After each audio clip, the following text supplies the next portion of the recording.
आज आपण बघणार आहोत साध्या सोप्या पद्धतीने हिरव्या माठाची भाजीची रेसिपी आणि पोलपाटावरती लाटून मऊ लुसलुशीत टम्म फुगलेली तांदळाच्या भाकरीची रेसिपी।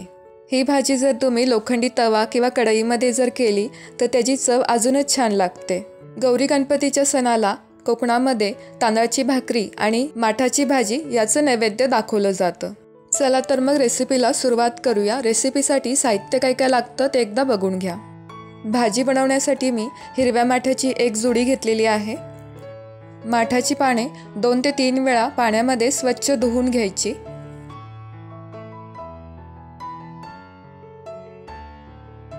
ही भाजी मी आता बारीक चिरून घेतलेली आहे।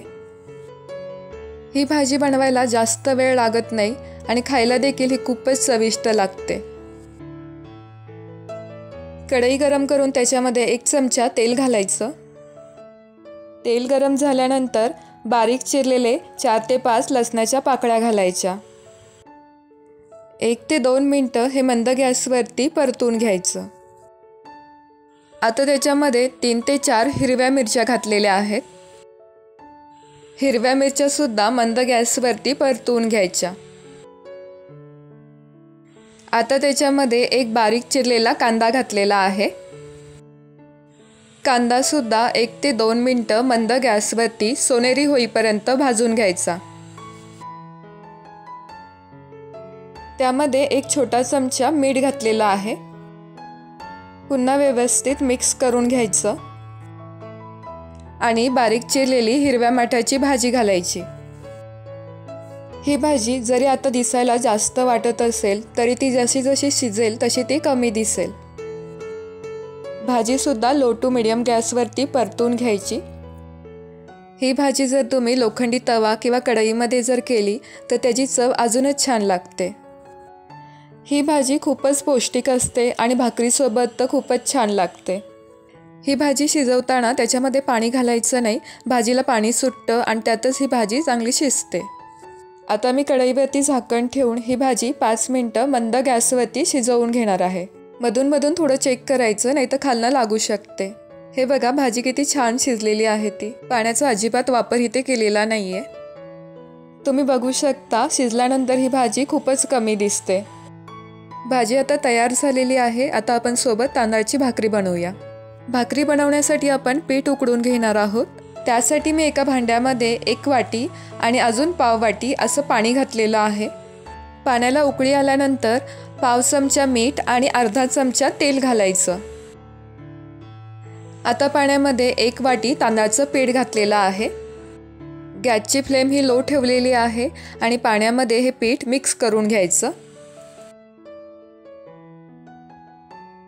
पीठ आता पाण्यामध्ये मिक्स झालेलं आहे। आता भांड्यावरती झाकण ठेवून 2 मिनिटं शिजवून घ्यायचं। गॅस बंद करायचा। आता पीठ हे छान शिजलेलं आहे। पीठ आता मी एका ताटामध्ये काढून घेतलेलं आहे। हे पीठ थोडं थंड झाल्यानंतर मी पाण्याचा हात लावून ते मळून घेणार आहे। 1 कप पिठासाठी मी 1.25 कप पाणी घेतलं होतं, पण पिठासाठी लागणारं पाणी हे पिठाच्या क्वालिटीनुसार कमी जास्त लागू शकतं। हे पीठ जेवढं तुम्ही हलक्या हाताने मळाल तेवढीच तुमची भाकरी छान मऊ लुसलुशीत अशी बनेल। हे पीठ मी आता छान मऊसूत असं मळून घेतलेलं आहे। थोडंसं पीठ घेऊन त्याचा असा गोळा तयार करून घ्यायचा। हा पिठाचा गोळा मी तांदळाच्या पिठामध्ये बुडवलेला आहे। तुम्हाला जशी लहान किंवा मोठ्या आकाराची भाकरी बनवायची असेल त्या पद्धतीने तुम्ही पिठाचा गोळा घेऊ शकता। इथे मी ज्या पद्धतीने आपण चपाती पोलपाटावरती लाटतो त्याच प्रकारे तांदळाची भाकरी मी लाटून घेणार आहे। ही भाकरी लाटताना तुम्ही वरती तांदळाचं पीठ भुरभुरायचं, म्हणजे ती पोलपाटाला चिकटत नाही। ही तांदळाची भाकरी तुम्ही पाहिजे तेवढी पातळ लाटू शकता।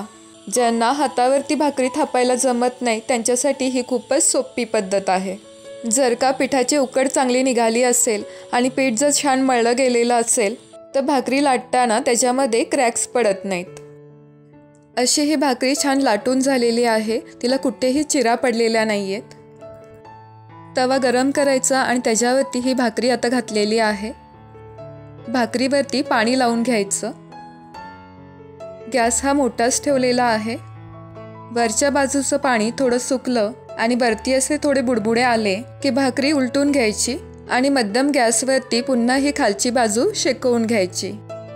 पुन्हा ही भाकरी आता उलटून घेतलेली आहे आणि आता बघू शकता भाकरी किती छान अशी फुललेली आहे ती।